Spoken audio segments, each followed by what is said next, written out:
जय श्री कृष्णा। आप सभी को जन्माष्टमी की हार्दिक शुभकामनाएं। जन्माष्टमी यानी कन्हैया जी का जन्मदिन भाद्रपद मास के कृष्ण पक्ष की अष्टमी तिथि को हर्षोल्लास से मनाया जाता है। इस दिन भक्त मध्य रात्रि में कन्हैया जी का श्रृंगार करके उन्हें भोग लगाकर उनकी विशेष पूजा अर्चना करते हैं। इसी के साथ कान्हा के जन्म की कथा सुनते हैं और खुशियां मनाते हैं। माना जाता है कि कन्हैया जन्म की अद्भुत कथा सुनने मात्र से ही भक्तों के पापों का नाश हो जाता है और साथ ही मुरली मनोहर की कृपा से जीवन में सुख शांति और धन ऐश्वर्य का वास होता है। आज की इस वीडियो में आप सुनेंगे जन्माष्टमी की संपूर्ण व्रत कथा। तो आइए अब शुरू करते हैं ये कथा। स्कंद पुराण के अनुसार द्वापर युग की बात है।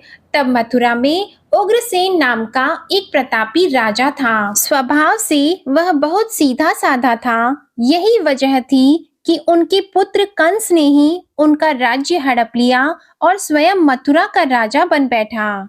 कंस की एक बहन थी जिसका नाम था देवकी। कंस उनसे बहुत प्रेम करता था। फिर देवकी का विवाह वसुदेव से तय हुआ। तो विवाह संपन्न होने के बाद कंस स्वयं ही रथ हाँकते हुए बहन को ससुराल छोड़ने के लिए रवाना हुआ।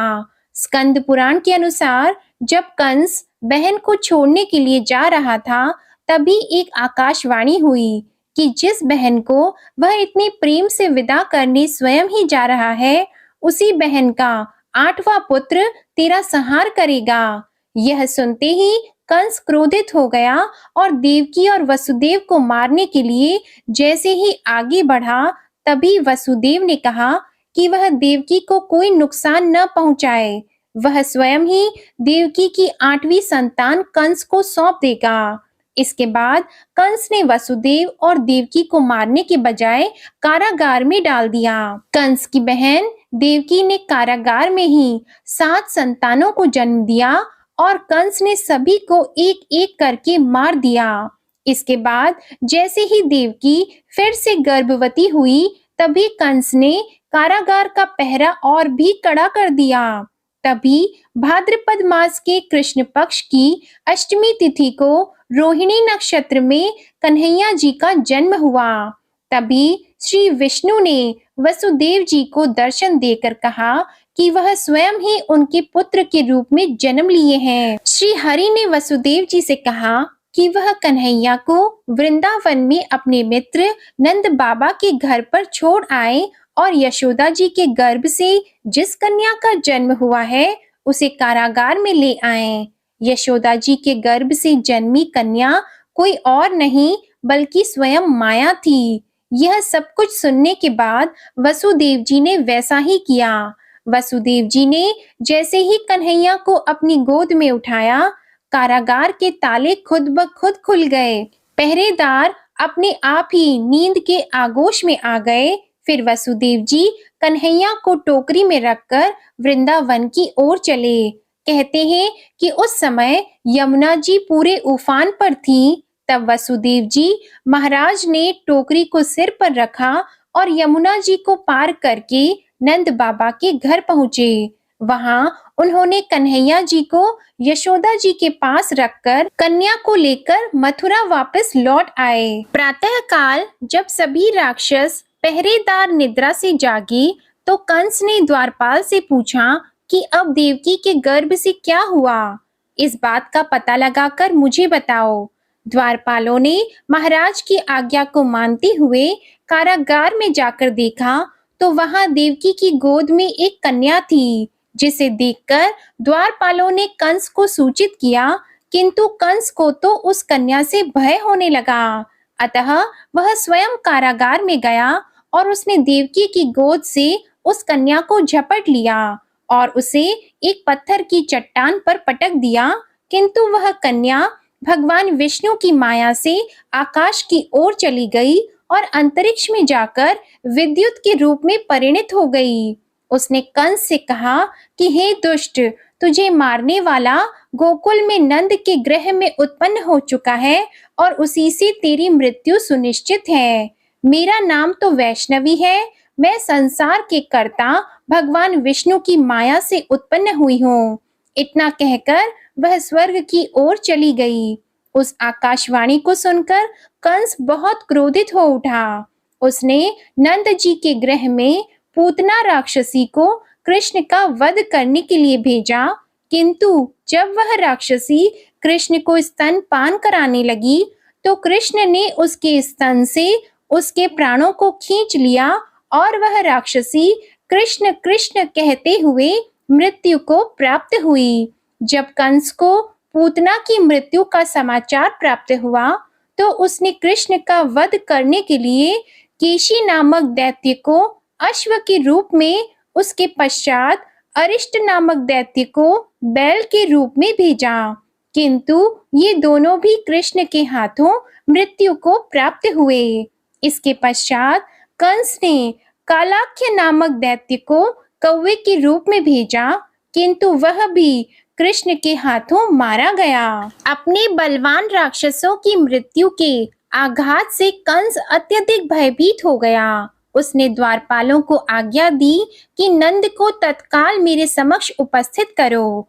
द्वारपाल नंद को लेकर जब उपस्थित हुए, तब कंस ने नंद जी से कहा कि यदि तुम्हें अपने प्राणों को बचाना है तो पारिजात के पुष्प ले आओ। यदि तुम नहीं ला पाए तो तुम्हारा वध निश्चित है।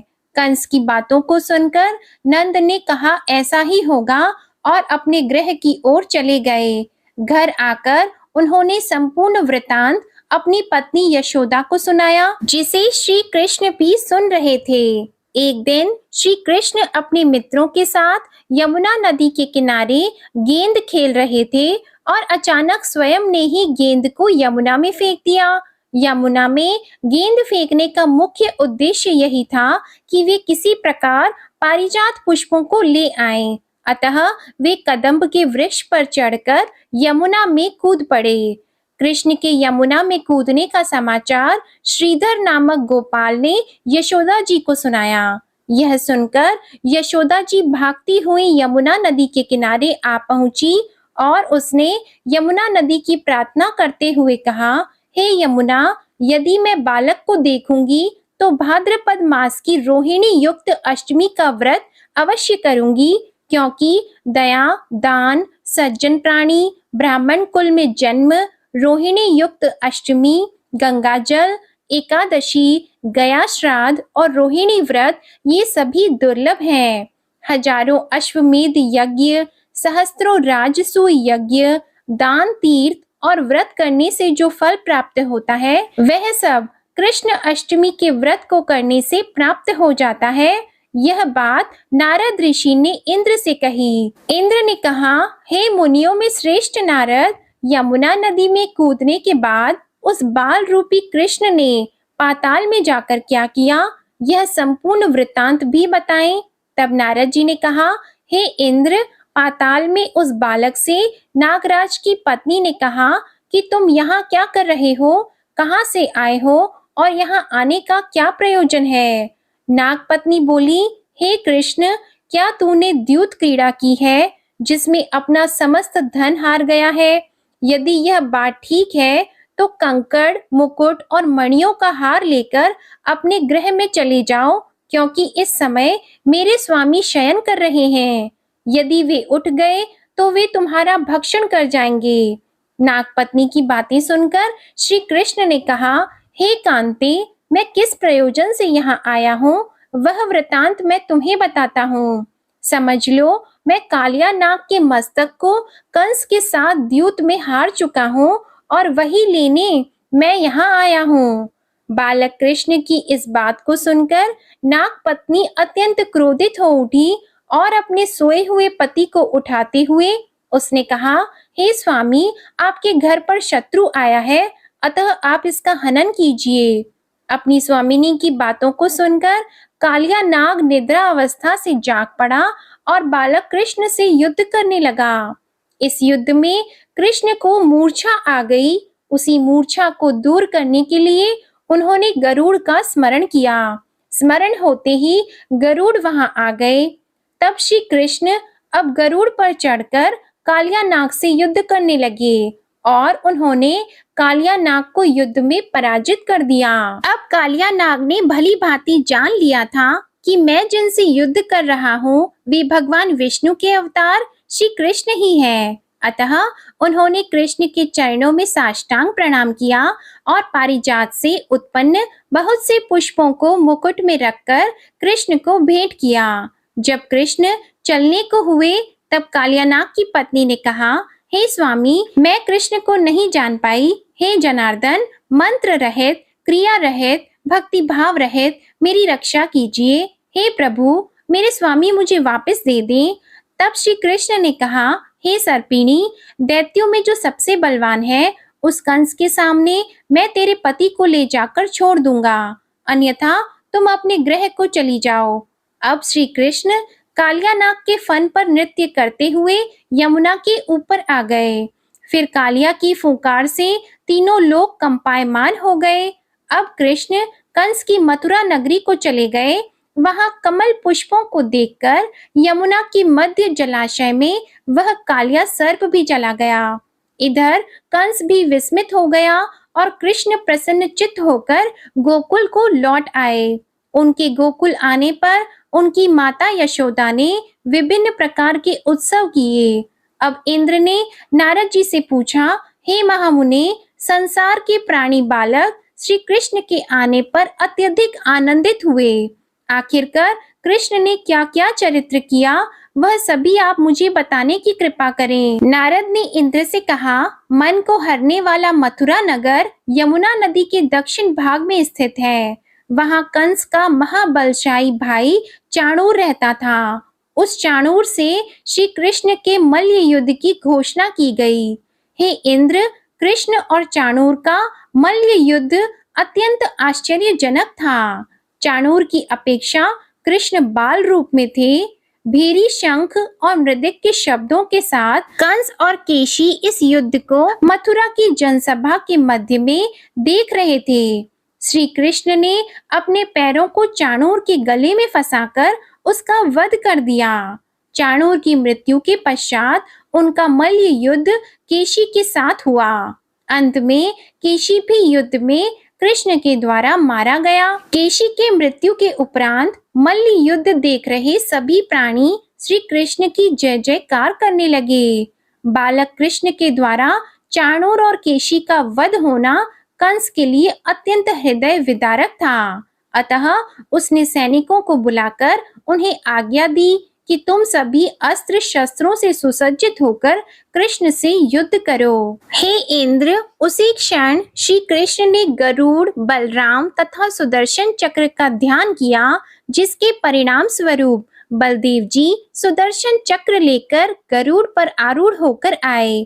उन्हें आता देखकर बालक कृष्ण ने सुदर्शन चक्र को उनसे लेकर स्वयं गरुड़ की पीठ पर बैठकर न जाने कितने ही राक्षसों और दैत्यों का वध कर दिया, कितनों के शरीर अंग भंग कर दिए। इस युद्ध में श्री कृष्ण और बलदेव ने असंख्य दैत्यों का वध किया। बलराम जी ने अपने आयुध शस्त्र हल से और कृष्ण ने सुदर्शन चक्र से माघ मास की शुक्ल पक्ष की सप्तमी को विशाल दैत्यों के समूह का सर्वनाश किया। जब अंत में केवल दुराचारी कंस ही बच गया तो कृष्ण ने कहा, हे दुष्ट, अधर्मी, दुराचारी, अब मैं इस महायुद्ध स्थल पर तुझसे युद्ध कर तथा तेरा वध करके इस संसार को तुझसे मुक्त कराऊंगा। यह कहते हुए श्री कृष्ण ने उसके केशों को पकड़ लिया और कंस को घुमाकर पृथ्वी पर पटक दिया, जिससे वह मृत्यु को प्राप्त हुआ। कंस के मरने पर देवताओं ने शंख घोष और पुष्प की वृष्टि की। वहां उपस्थित समुदाय श्री कृष्ण की जय जयकार कर रहा था। ये थी कृष्ण जन्माष्टमी की संपूर्ण व्रत कथा। वीडियो अच्छी लगे तो इसे लाइक करें और चैनल को भी सब्सक्राइब करें। जय श्री कृष्णा।